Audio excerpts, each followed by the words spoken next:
إن هذا القرآن يهدي للتي هي أقوم ويبشر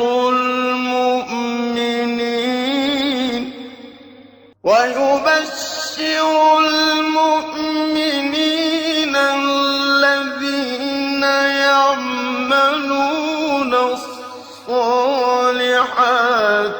أن لهم أجرا كبيرا.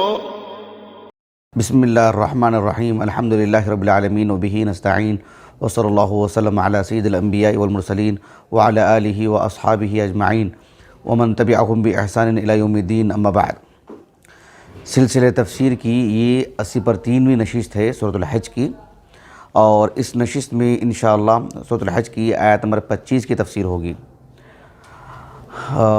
اللہ رب العالمین نے ارشاد فرمایا: ان الذین کفروا ویصدون عن سبیل اللہ والمسجد الحرام الذی جعلناہ للناس سواء العاکف فیہ والباد. اس آیت کریمہ سے متعلق بہت ساری باتیں ہوئی ہیں. یہ میں سمجھتا ہوں 5ویں نشست ہے اس آیت کریمہ کو لے کر. پچھلی نشست میں جو باتیں میں نے آپ کے سامنے رکھی ہیں وہ یہ کہ مسجد حرم اور اس سے اگر آگے بڑھ کر کے دیکھیں تو یعنی حدود حرم کی اگر ہم بات کرتے ہیں، یا کل مکہ، پورا مکہ شہر یا حدود حرم کے اندر بھی ایک مسلمان کسی زمین کو اپنی ملکیت میں لے سکتا ہے، اور جب ملکیت میں لے گا تو وہ چیز اس کے وارثین میں بھی منتقل ہوگی. وہ کسی کو ہبہ کر سکتا ہے، اور جو ہے وہ فروخت کر سکتا ہے، بیچ سکتا ہے، خرید سکتا ہے، اجارے پر، کرایہ پر دے سکتا ہے. یہ ایک موقف تھا جسے ہم نے تفصیل سے بیان کیا، اور اعادے کی ضرورت نہیں ہے. آج کی اس نشست میں میں یہ باتیں اس لیے رکھ رہا ہوں کہ عملی صورت میں ہماری اس نشست سے لے کر کے کوئی خاص بڑی بات نہیں ہوگی کہ فی الحال کا کیا معاملہ ہے، کیا صورتحال ہے. لیکن آیت کریمہ کی تفسیر چل رہی ہے نا، تو اہل علم مفسرین اس آیت کریمہ کی تفسیر میں یہ ساری باتیں لکھی ہیں. صرف ابو عبداللہ قرطبی وغیرہ نہیں جو یعنی فقہی طور پر بہت طول دیتے ہیں. سبھی مفسرین نے، چاہے وہ مختصر لکھنے تفاسیر ہوں یا مطول تفاسیر ہوں، سبھی مفسرین نے اس نقطے کو، اس بات کو لکھے ہیں. تو اسی اعتبار سے میں یہ باتیں بھی آپ کے سامنے رکھ رہا ہوں تاکہ ہمارے مشاہدین اس سے واقف ہو سکیں. تو ایک موقف یہ ہے کہ مکہ کل شہر حدود حرم کے اندر بھی کوئی بھی علاقہ ہو، کسی طور پر بھی ایک مسلمان اسے اپنی ملکیت میں نہیں لے سکتا ہے، خرید و فروخت نہیں کر سکتا ہے، اجارے پر، کرایہ پر وہ نہیں دے سکتا ہے. ایک موقف ہے. اس سلسلے میں آپ دیکھو، جیسے کہ میں نے گزشتہ درس میں بھی کہا تھا نشست میں، حافظ ابوبکر ابن ابی شیبہ رحمہ اللہ، ان کی جو المصنف ہے کتاب الحج، اس میں آپ نے مستقل باب قائم کیا کہ باب من کرہ قراء یعنی بیوت مکہ. تو مکہ میں رہتے ہوئے کوئی شخص اپنا گھر، وہ اپنے گھر میں رہے گا لیکن اس گھر کو وہ کرایہ پر دے، خرید و فروخت کرے، یہ معاملہ، یہ صورتحال نہیں ہوگی. یہ ایک موقف ہے اہل علم کا. اس سلسلے میں آپ دیکھو ابن ابی شیبہ رحمہ اللہ نے جتنی بھی روایات لائے ہیں کل کی کل روایات ضعیف ہیں، مراسیل کے قبیل سے ہیں، یا کچھ راوی اس میں ضعیف ہیں، یہ بھی ایک علت ہے.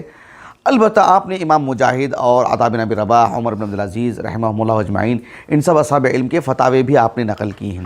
لیکن کوئی بھی حدیث یا اثر صحابی سے بسند صحیح اس میں وہ نہیں لائے ہیں جو قابل حجت ہو. ایک بات ہوئی. اسی لیے یعنی ان سب آثار کو رکھ کر کے، ان سب فتاووں کو رکھ کر کے قاضی ابن عطیہ رحمہ اللہ نے یہ تجزیہ کیا کہ کان الامر فی الصدر الاول، آغاز میں یعنی پہلی صدی ہجری میں خاص طور پر، اگر یوں کہہ سکتے ہیں کہ صحابہ کے دور میں خصوصیت کے ساتھ یہی معاملہ رہا ہے کہ وہاں مسلمان خرید و فروخت نہیں کیا کرتے تھے. عام طور پر اس کو اجارے پر دینا، کرایہ پر دینا، یہ عام طور پر ایسا نہیں ہوا کرتا تھا، معاملہ کھلا تھا اس باب میں. البتہ اس سلسلے میں عمر بن الخطاب رضی اللہ عنہ کا ایک اثر بہت بیان کیا جاتا ہے تفسیر کی کتابوں میں.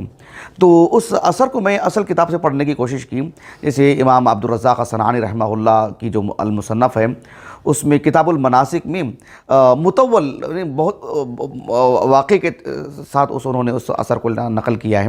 اسی کو مختصراً ابن ابی شیبہ رحمہ اللہ بھی اپنی المصنف کی کتاب الحج میں لائے ہیں. یہ جو عمر بن الخطاب رضی اللہ عنہ کا جو واقعہ ہے وہ نقل کرنے والے عطا بن ابی رباح ہیں. عطا بن ابی رباح رحمہ اللہ ہم جانتے ہیں کہ وہ اوساط تابعین میں سے ہیں. اوساط تابعین میں سے ہونے کا مطلب ہی یہی ہے کہ وہ کبار صحابہ میں سے ان کی مرویات نہیں ہوتی ہیں. اس اعتبار سے انقطاع ہے اس میں. عطا بن ابی رباح رحمہ اللہ کہتے ہیں کہ عمر بن الخطاب رضی اللہ عنہ کان ینہا ان تبوب دور مکہ. مکہ میں کوئی بھی شخص اپنے گھر میں دروازہ نہ لگائے, کھلا رہے, کوئی جس کو بھی آنا چاہے وہ آ جائے.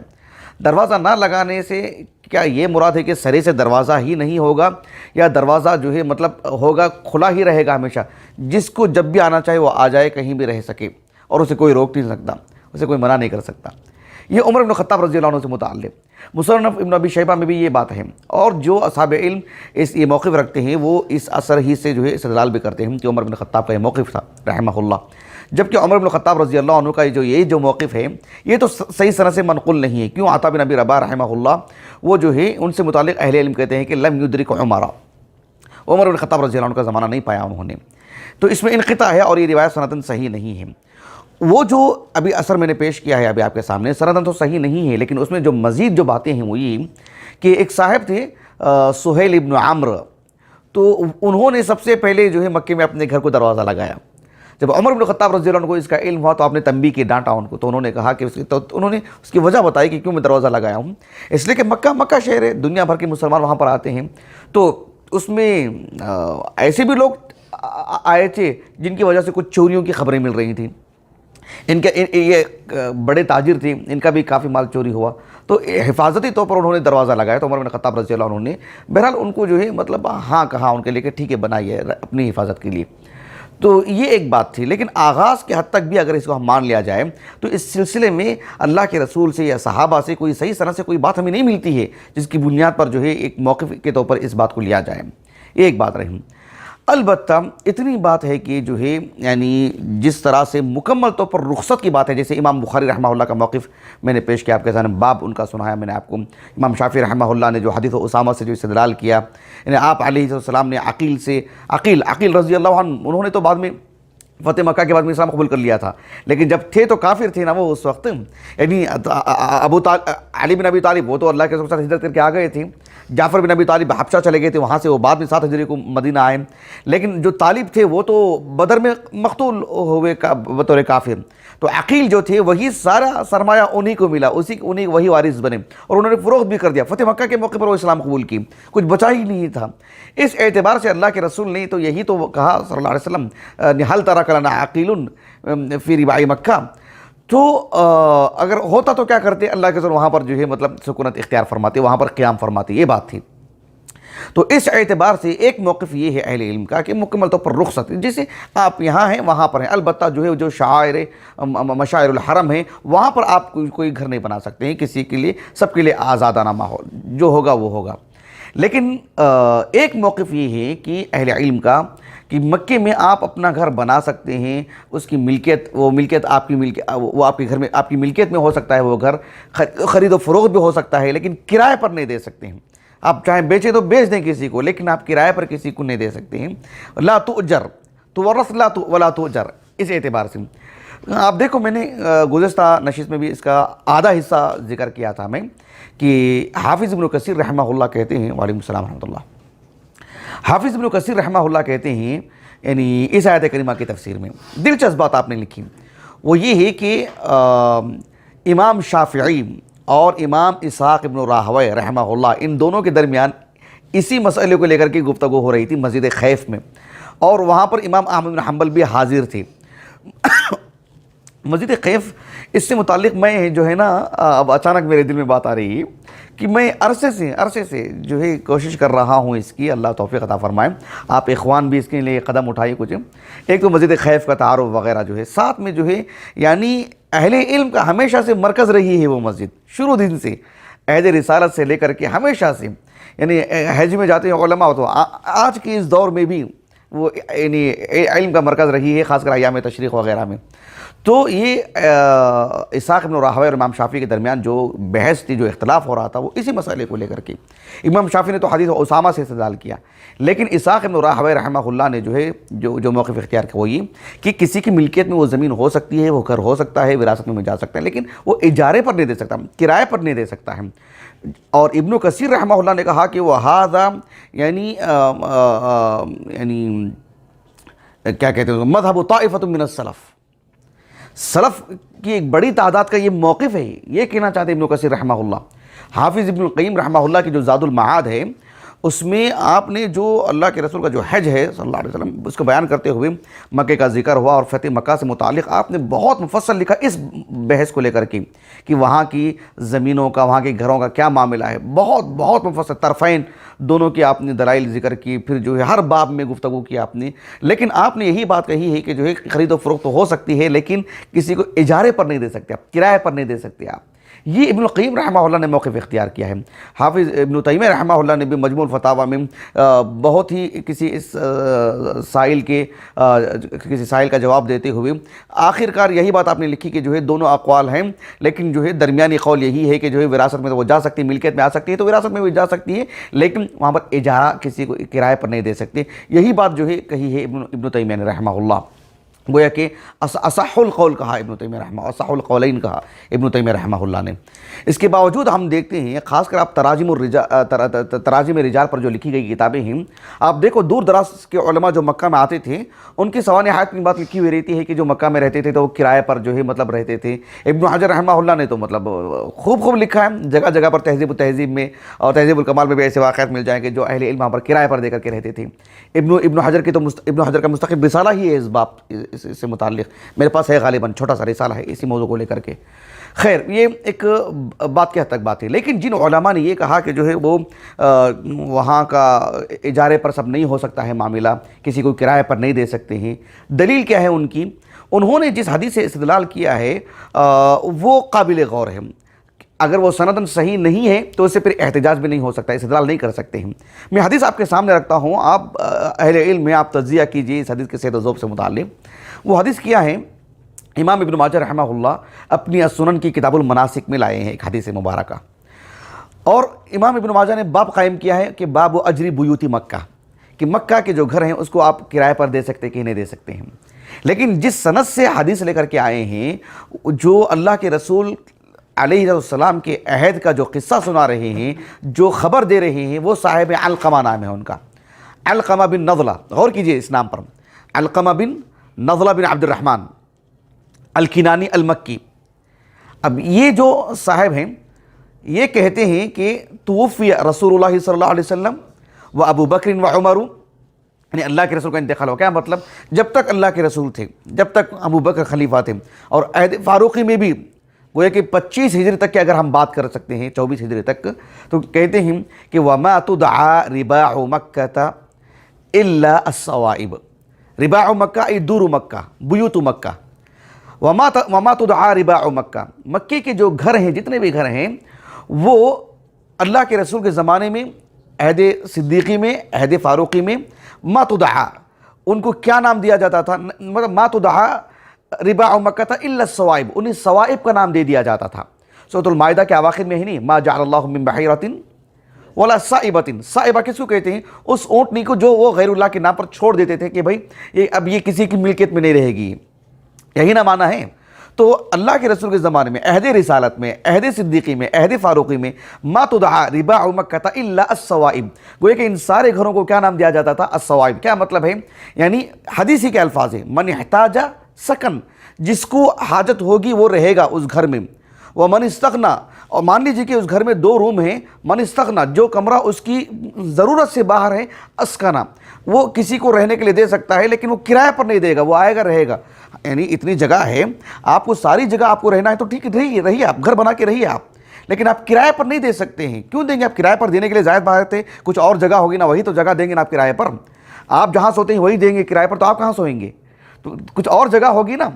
تو من استغنى اسکن، آپ نہیں رہنا ہے آپ کو، وہ آپ کی ضرورت کی چیز نہیں ہے، تو آپ جو ہے مطلب اسکن، کسی کو رہنے کے لیے دیں، آپ فروخت نہیں کر سکتے، اور کیا کہتے ہیں، آپ اجارے پر نہیں دے سکتے ہیں، کرائے پر نہیں دے سکتے ہیں۔ اب یہ حدیث جو ہے سنن ابن ماجہ کی ہے، اب اگر اس کی سند کی بات کرتے ہیں تو بات آتی ہے علقمہ پر۔ اب جو علقمہ بن نزلہ بن عبد الرحمن ہیں، ان سے متعلق ابن حجر رحمہ اللہ کہتے ہیں کہ مختلف ان کی صحبت سے متعلق اختلاف ہے، بلکہ ابن حجر رحمہ اللہ نے جزم سے کہا تقریب و تہذیب میں کہ یہ صغار تابعین میں سے ہیں۔ کس میں؟ من الخامسۃ۔ اور ابن حجر نے کہا کہ اخطأ من عدہ فی الصحابہ، جنہوں نے ان کو صحابہ میں معدود کیا ہے، صحابہ میں شمار کیا ہے، ان سے علمی طور پر چوک ہوئی ہے، یہ کہا ابن حجر رحمہ اللہ نے۔ اور آپ دیکھو اہل علم کی ایک عدد ایسی ہے، مثال کے طور پر ابو حاتم الرازی رحمہ اللہ، ان کی جو المراسل ہے نا ہمارے پاس 4 جلدوں میں، آپ دیکھو ان کا جب نام آیا تو انہوں نے کہا کہ میں نے میرے والد سے پوچھا کہ کیا یہ صحابی ہیں، یعنی حل لہ صحبہ؟ تو ابو حاتم الرازی نے کہا کہ لا اعلم۔ حافظ ابن حبان رحمہ اللہ نے الثقات میں ان کو اتباع تابعین میں شمار کیا ہے، تابعین میں سے بھی نہیں، اتباع تابعین میں۔ اور ابن حجر رحمہ اللہ نے ان کا جو درجہ بتایا ہے وہ بھی دلچسپ ہے، کہا کہ مقبول، گویا کہ یہ لین الحدیث ضعیف ہیں فی نفسی، یہ ایک تو صغار تابعین میں سے ہیں، درجے کے اعتبار سے مقبول ہیں، اور صغار تابعین میں سے ہیں۔ اسی لیے ابن حجر رحمہ اللہ نے فتح الباری میں یعنی اس روایت کو ذکر کر کے کہا کہ جو ہے یہ حدیث سندن ضعیف ہے۔ کیوں؟ کہا کہ یہ منقطع روایت ہے، انقطاع، اور وہ انقطاع کس نوعیت کا ہے؟ کہا کہ یہ ارسال یعنی مرسل روایت ہے، یہ کہی ابن حجر رحمہ اللہ نے یہ بات۔ لیکن آپ دیکھو کہ ابن مندہ رحمہ اللہ انہوں نے بھی الصحابہ جو ان کی کتاب ہے اس میں ان کا ذکر کیا ہے، لیکن جو ہے تردد کا اظہار کیا ہے، گویا کہ یہ کہنا چاہتے ہیں کہ صحابی نہیں ہے، یہ ان کا میلان ہے اس میں۔ لیکن اہل علم کی ایک عدد ایسی بھی ہے، مثال کے طور پر حافظ ابن ابی شیبہ رحمہ اللہ کی جو المسند ہے، ایک ہے المصنف، مسند ابن ابی شیبہ جو ہے اس میں ان کی روایت لے کر کے آئے ہیں، گویا کہ صحابی کے طور پر۔ دیگر اصحاب علم بھی، مثال کے طور پر حافظ ابن حبان رحمہ اللہ کی کتاب ہے الصحابہ پر، تو اس میں جو ہے یعنی ان کا نام ذکر کیا ہے ابن حبان رحمہ اللہ نے، گویا کہ دونوں کتنا تضاد ہے دیکھیے اس میں۔ ابن عبد البر رحمہ اللہ نے بھی ان کو صحابہ میں شمار کیا ہے۔ ابو نعیم الاسبانی رحمہ اللہ کی جو معرفت الصحابہ ہے اس میں بھی ان کو صحابہ میں شمار کی ہیں، ان کی روایت لے کر کے آئے ہیں۔ انہی ساری باتوں کو رکھ کر کے حافظ ابو الحجاج المزی رحمہ اللہ نے تہذیب الکمال فی اسماء الرجال میں کہا کہ وَقَدْ ظَنَّ بَعْضُهُمْ أَنَّ لَهُ صُحْبَةً وَلَيْسَ ذَلِكَ بِشَيْءٍ، ایسے کہا جی کچھ لوگوں نے کہہ دیا کہ یہ صحابی کی صحبت ہیں جبکہ ایسی کوئی بات ہے ہی نہیں، یہ ابو الحجاج المزی نے کہی۔ ابن حجر کی بات تو میں نے آپ کو سنا دی ہے، لیکن امام مزی رحمہ اللہ جس دور کے ہیں 8ویں صدی ہجری کے ہیں، 742 ہجری آپ کا سن وفات ہے، اسی دور کے ایک عالم دین ہیں، مصری عالم دین ہیں علاء الدین ابو عبداللہ مغلطائی، مصری معروف۔ تو انہوں نے اکمال و تہذیب الکمال میں جو تہذیب الکمال ابو الحجاج المزی پر جو انہوں نے کام کیا ہے، انہوں نے خوب رد کیا ہے ابو الحجاج المزی رحمہ اللہ پر۔ اور آپ نے جو ہے مطلب جو ہے جن لوگوں نے ان کے عدم صحابی ہونے پر گفتگو کی ہے، ہر پہلو پر جو ہے ان پر رد کیا ہے، اور جنہوں نے ان کو صحابہ میں شمار کیا ہے ان کی بھی ایک لمبی فہرست انہوں نے ذکر کی ہے، اور سب یہی بات بتائی ہے کہ جو ہے مطلب یہ صحابی ہیں، اور خوب لکھا اور کہا کہ من علم حجتا علی من لم یعلم۔ انہوں نے کہا کہ صحابی نہیں ہے نا، تو حجت کس کی بات ہوگی؟ جنہوں نے ثابت کیا ہے۔ تو اس نقطہ نظر سے آپ نے اس بات کو کہا ہے۔ الاصابہ میں بھی ذکر کیا ہے حافظ ابن حجر رحمہ اللہ نے 4 قسم میں کہ بھی جن کو وہم ہو چکا کہ صحابی ہیں۔ اب مجھے آپ کو بتانا کیا ہے، یہاں پر دونوں ہمارے سامنے باتیں ہیں، جو ان کو صحابی کہتے ہیں وہ بھی، جو ان کو صحابی نہیں کہتے ہیں وہ بھی۔ ابن حجر رحمہ اللہ نے تو صغار تابعین میں شمار کیا ہے۔ اب اس حدیث کی صحت پر کیسے اثر پڑے گا وہ میں آپ کو بتانا چاہ رہا ہوں۔ مان لیجئے کہ جو اہل علم کہتے ہیں کہ صحابی نہیں ہیں، تو یہ آپ آنکھ بند کر کے بول سکتے ہیں کہ یہ حدیث مرسل ہے، یعنی اس میں انقطاع ہے، اور یہ حدیث سندن ضعیف ہے، جیسے ابن حجر ہیں، ابو الحجاج المزی ہیں، شیخ البانی نے بھی اس حدیث کو ضعیف کہا ہے، لیکن اس کی وجہ نہیں معلوم ہوئی کہ وہ کس وجہ سے انہوں نے ضعیف کہا ہے۔ میں نے تفصیلی طور پر ان کو ڈھونڈنا چاہا، مجھے نہیں مل پایا، سوائے اس کے کہ جو شیخ مشہور حسن حفظہ اللہ کے اہتمام سے جو سنن ابن ماجہ چھپی ہے نا، شیخ البانی کا جو اس میں حکم لگا ہے، تو شیخ البانی ہی کا کام ہے وہ، لیکن ان کے اہتمام سے چھپی ہے کتابوں، تو اس میں صرف ضعیف لکھا ہوا ہے، اس کی تفصیلی دراسہ کہاں ہوگا ایسی کوئی اس میں جو ہے رہنمائی نہیں کی گئی ہے۔ تو یہی وجہ ہو سکتی ہے، ممکن ہے شیخ البانی رحمہ اللہ کے پیش نظر بھی ایک بات یہ، لیکن قابل غور بات یہ ہے کہ جو اصحاب علم کہتے ہیں، جیسے کہ مثلا میں نے مغلطائی رحمہ اللہ کا حوالہ دیا، جنہوں نے کہا کہ یہ صحابی ہیں، اور جزم کے ساتھ آپ نے اس بات کو ذکر کیا ہے، لیکن قابل غور بات یہ ہے کہ ان کے صحابی ہونے نہیں ہونے پر گفتگو الگ سے ہو سکتی ہے، لیکن وہ صحابی ہوں تب بھی، وہ صحابی نہ ہوں تب بھی حدیث کی صحت پر کئی طرح سے اور بھی کلام ہوگا نا۔ مثلا اگر یہ صحابی نہیں ہیں، تابعی ہیں، تو انقطاع ہے، مرسل روایت ہے، تو پھر یہ حدیث سند ضعیف ہو گئی۔ اگر مان لیا جائے کہ یہ صحابی ہیں، تب بھی ان سے جو روایت کرنے والے ہیں ان کا نام ہے عثمان ابن ابی سلیمان، وہ ثقہ راوی ہیں، عثمان بن ابی سلیمان ثقہ راوی ہیں اور ان کے شاگرد ہی ہیں، لیکن ان کا جو درجہ ہے ثقہ ہے۔ اگر طبقات کی بات کرتے ہیں تو وہ تابعی نہیں ہے، وہ تابعی نہیں ہے، وہ تبع تابعی ہیں۔ وہ ابن حجر رحمہ اللہ نے کہا کہ میرا السادسہ الذین عاصروا صغار التابعین۔ تو اس اعتبار سے وہ جو راوی ہیں سعید ابن ابی سلیمان، وہ اصلاً تابعی نہیں ہیں، وہ عثمان ابن ابی سعید۔ اس اعتبار سے بھی انہوں نے اس اعتبار سے بھی اس میں کلام ہو سکتا ہے، اس لیے کہ امام ذہبی رحمہ اللہ نے کہا میزان الاعتدال میں کہ یہ جو علقمہ بن نزلہ ہیں ان سے روایت کرنے والے یہ اکیلے ہیں عثمان ابن ابی سعید رحمہ اللہ، تو وہ تابعی نہیں ہیں، وہ تابعی نہیں ہیں۔ اگر وہ یہ صحابی ہوتے کون علقمہ بن نزلہ تو پھر ان کو تابعی ہونا چاہیے، بالاتفاق وہ تابعی نہیں ہیں، کسی نے ان کو تابعی نہیں کہا، ان کو ہی صغار تابعین میں شمار کیا جاتا ہے۔ ابن حبان نے تو اتباع تابعین میں شمار کیا ہے، وہ کسی طور پر بھی تابعین، کسی نے ان کو تابعی نہیں کہا ہے۔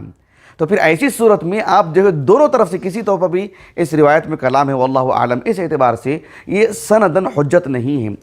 تو یوں وہ موقف ہے بہرحال اہل علم کا، لیکن یہ جو حدیث ہے حدیث صحت سے جو ہے خالی نہیں، کلام ہے اس میں۔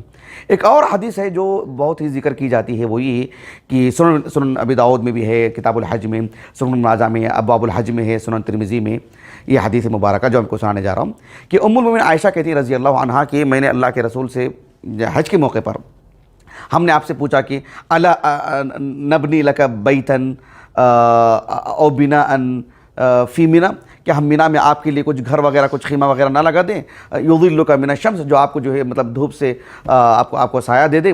اللہ کے رسول نے کہا کہ نہیں، ایسا نہیں ہونا چاہیے، میرے لیے منی میں آپ کوئی جگہ تعین کر دیں، ایسا نہ ہو۔ کیوں؟ اس لیے کہ جو ہے جگہ خالی ہو تو الگ بات ہے، لیکن پہلے سے طے شدہ ایسا نہ ہو۔ وجہ کیا ہے؟ اللہ کے رسول نے کہا صلی اللہ علیہ وسلم، جو اس حدیث میں جو الفاظ آتے ہیں وہ یہ کہ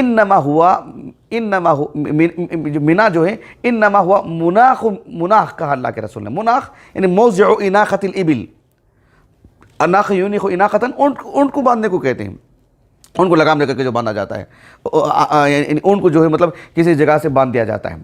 تو مناخ کا مطلب یہ ہوتا ہے کہ ٹہرنے کی جگہ۔ مناخ من سبق کہا اللہ کے رسول نے، مینا کو کیا کہا؟ مناخ من سبق، یعنی جو پہلے جائے گا وہ اس کی جگہ ہوگی۔ یہ البات اللہ کے رسول نے کہی، لیکن یہ حدیث بھی ابن القیم وغیرہ نے ذکر کی ہے، لیکن سندن ضعیف ہے یہ، اس میں ایک سے زائد علتیں ہیں اور اس میں صراحت بالکل واضح ہے، ایک عام طالب علم بھی سمجھ سکتا ہے کہ اس کا جو ذوف ہے۔ بہرحال یہ ایک موقف ہے اہل علم کا، لیکن آج کی اگر صورتحال آپ دیکھتے ہیں تو بالکل دیگر گو ہیں۔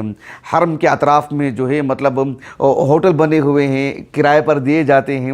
البتہ جو مشاعر الحرم ہیں، منی ہے، مزدلفہ ہے، عرفات ہے، وہ سب جو ہے مطلب پہلے سے طے شدہ ہوتے ہیں کہ جو ہے معاہدے ہوتے ہیں، کس حاجی کو کہاں رکنا ہے، کس کے ماتحت گیا ہے، کہاں رہنا ہے، سب کچھ طے شدہ چیزیں ہیں۔ آج کی صورتحال بالکل الگ ہے۔ ایک مسئلے کے تحت میں نے یہ ساری باتیں آپ کے سامنے رکھی ہیں۔ جہاں رہا مسئلہ عمر بن خطاب کا، تو ان سے متعلق تو صراحت ہے بسند صحیح۔ متعدد اصحاب علم نے، ابن حجر سے پہلے بھی کافی اصحاب علم نے اس روایت کو صحیح کہا ہے، جس میں عمر بن خطاب رضی اللہ عنہ نے مکہ میں صفوان ابن امیہ کا جو گھر تھا وہ خریدا، آپ نے خرید کر کے جو ہے قیدیوں کے لیے جیل کے طور پر آپ نے جو ہے اس کو رکھا، نہیں خرید کر کے، سمجھ رہے ہیں آپ اس بات کو؟ اور اللہ کے رسول نے بھی جو ہے اس کو اپنی ملکیت میں لینا چاہا، اور خرید و فروخت کا معاملہ شروع سے رہا ہے۔ ابن تیمیہ کہتے ہیں کہ خرید و فروخت سے اختلاف نہیں ہے، وہ تو شروع سے رہا ہے، لیکن اجارے پر دینا، اجارہ ایک الگ چیز ہے۔ تو یہ بات ابن تیمیہ وغیرہ نے کہی رحمہ اللہ۔ یہ کچھ باتیں تھیں اور آج کی صورتحال سے بالکل ایک جدا مسئلہ ہے، یہ تفسیری طور پر یہ باتیں میں نے آپ کے سامنے رکھی ہیں۔ انشاءاللہ بقیہ باتیں اس آیت کریمہ سے متعلق، یہ مسئلہ تو ختم ہو گیا ہے، اس آیت کریمہ سے متعلق جو دیگر باتیں ہیں وہ میں آنے والی نشست میں آپ کے سامنے رکھوں گا۔ اللہ تعالیٰ سے دعا ہے کہ اللہ تعالیٰ ہماری اس تفسیر کو، اس نشست کو، ہمارے اساتذہ، ہمارے والدین، ہمارے کل معاونین، مشاہدین اور ہمارے اہل خانہ کے لیے، ہمارے لیے اللہ ذخیرہ آخرت کرے، اور ہمارے خاص معاونین عمرو بن الیاس اور حافظ ابو عوانہ کو اللہ تعالیٰ اجر عظیم سے نوازے، علم نافع سے نوازے۔ سبحانک اللہم و بحمدک، اشہد ان لا الہ الا انت، استغفرک و اتوب الیک۔